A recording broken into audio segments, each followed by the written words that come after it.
Hi everyone, my name's Laura. Myself and my husband own and run ELM Ranch just outside Western Manitoba, where we make goat's milk soap. So we've been asked to give you guys a little tour of the farm and kind of show you guys what we all have here. We have lots of different animals besides the goats. We have probably a dozen goats right now. I'm not even sure, I'd have to count. We have horses, mini ponies, a donkey, we have a llama, and pigs, chickens, ducks, geese, and lots of dogs and cats. So today we're gonna kind of go over a basic day here, what that looks like for us, everything we kind of do here, how we care for all these animals, and kind of everybody's basic needs, I guess. Okay, one of the questions we got from you guys was how the mamas care for their babies. So this year we had a couple animals on our farm that became moms. So this is Luna and her baby Stella. Stella is about 2 months old now.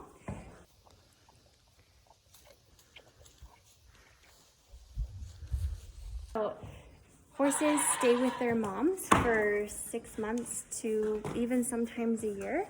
They definitely need their mama's milk for at least 5 or 6 months before they actually start eating grass and hay and grain on their own. They start nibbling on it from a few days to a week old, but they very much still need mom's milk to stay big and strong and healthy and grow up. They also really rely on their moms for protection. So mama horses are extremely protective of their babies. Right when Stella was born, Luna wouldn't even let us close to her. So we weren't even allowed to see the baby. So they're super protective because their babies 100% rely on them.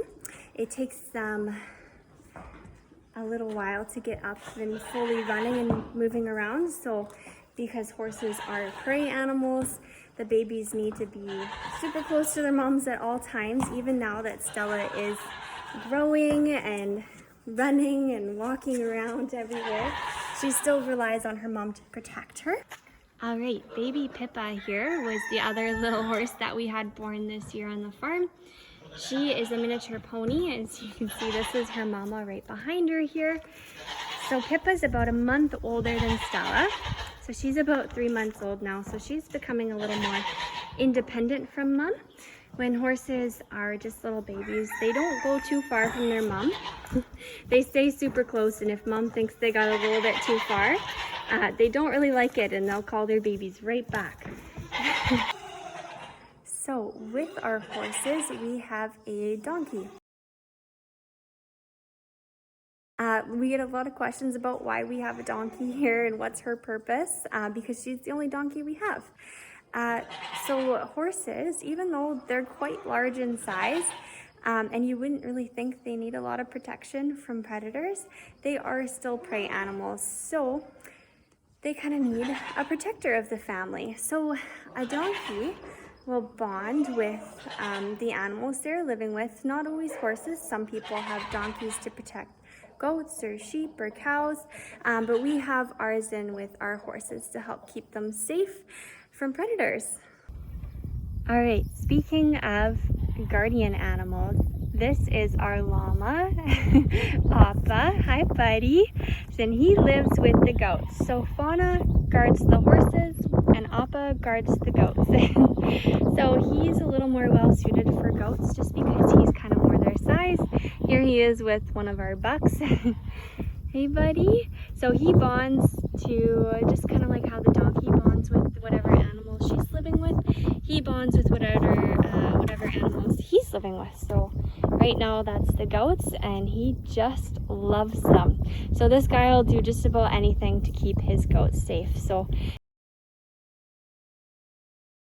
okay, out here in the pasture with the horses right now is our herd of does.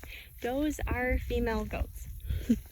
So we have 10 females right now, and we kind of rotate between our females who has babies and when. Goats are pregnant for about 5 months. It's 145 to 155 days. They have their babies, and then their babies can be weaned kind of like a puppy around 8 weeks, and they're ready to leave mom. So what we do here, even though we use our goats for milk, is we leave the babies with their moms for 8 to 10 weeks before we start milking. So we don't start milking our goats until their babies have left. So how that works is once a goat gets pregnant and has a baby, they start producing milk. So if we keep milking after their babies have left, the goats will keep producing. In the summertime, spring, summer, and early fall, kind of before it really snows, we don't have to actually feed our animals. They feed themselves off of the pastures. So they find everything that they need from the land. So there's a ton of different food sources for them out here. As you can see, they're all happily eating away. There's tons of food for everybody. We have another pasture on this side that still has to get eaten down. So there's lots of food all the time for everybody.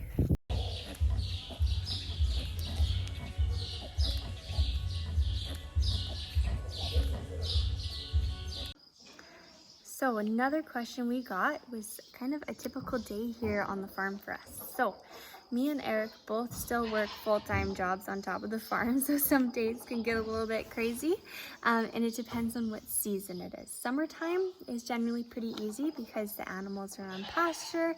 They are finding themselves food. We just provide water and make sure that their water is full and kind of do wellness checks on everybody and just make sure everybody's happy and healthy and doing good. Winter time gets a little more tricky because it's so cold here for so long. We have to feed them hay and grain twice a day. Just make sure that they have access to food all day and that they're not without. And make sure that their water stays open because it gets so cold here that water can freeze over. So the horses actually have a metal coil that heats up that goes inside their water trough to keep it thawed, so it stays water and doesn't freeze over. And then the goats, we just kind of dump out their pails every day and chip out the ice and just make sure that they have water daily. And then for the chickens, ducks, and geese, they have automatic waters and feeders. So I can show you guys what that looks like. Okay, so this is an automatic feeder for the chickens. Basically, you put the food in the top and it slowly feeds out through the bottom. So this will generally last about a week. So we kind of just check it and make sure that it's nice and full and the girls are able to get their food. All right, so another one of the animals that we do keep here are ducks. So this girl here is a Muscovy duck and she's sitting on a nest that she made. So you can see she's pulled all this straw and hay together to make a nice little nest, and she's got about 6 eggs under her right now. She'll sit on those for about 30 days until they hatch and then she'll be a mama. So it just kind of naturally ingrained in them to want to sit. And if you watch, if I try and get close to her, she yells at me and then she pecks me. So she's very protective of her nest and she won't let anybody near her babies. Okay, so these two right here are our geese. They are called Sebastopol geese, and they're actually a rare breed here in Canada, so you don't see too many around. We have one male and one female, and they have been a couple for almost 5 years now. The cool thing about Sebastopol geese is their unique kind of long curly feathers, so that's kind of a key feature on how you can tell that they are Sebastopol. Okay, so sitting in here in this nest box is one of our hens. So this is Dixie. She is a silky chicken. So Silky is a breed of chicken. She has these kind of more hair-like feathers than actual feathers, and she's super, super soft. Right now, Dixie is what's called broody. Broody means she's sitting on a nest of eggs. So if we take a peek underneath her, she's got all these eggs. So chickens will sit on their eggs for about 25 days, and then usually around day 22 to 25 is when the chicks hatch. So she's about halfway done sitting. So in another week or so, she should have a bunch of babies. Okay, so over here we have another chicken that's broody. She's also sitting on some eggs up over here, and you'll notice that there's some eggs that don't have anyone sitting on them at all. That's because the hen that's sitting on them is actually getting some food and water. So when chickens go broody and sit on their eggs, they will sit on them pretty much 24/7, and they'll just get off briefly to go get themselves something to eat and drink, and then they come right back and keep sitting on their eggs. So you'll notice that these eggs are blue.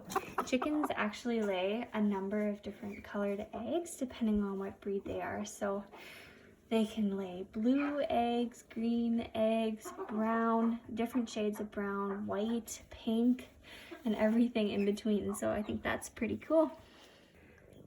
So these guys here are our Bantam breeds of chickens. So this is kind of one of our main breeds here that we have. Bantam chickens are kind of just like miniature chickens. So there's several chicken breeds that are considered Bantam, and they're about half the size of a normal chicken. So this big guy coming in here is a regular sized chicken. So you can see the size difference between him and this girl here. And they come in all different colors and feather types. So she's a frizzle, she has curly feathers. This guy's a cochin with smooth feathers, so he's got straight feathers. So kind of like humans, some chickens can have curly feathers and some chickens can have straight feathers.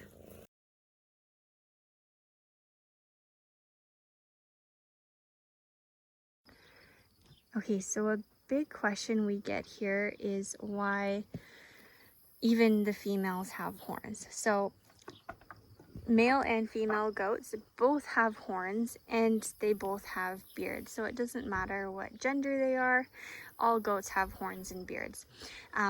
Horns are one of their only forms of self-defense against predators because goats are prey animals. And it's actually also how their bodies help them to release heat.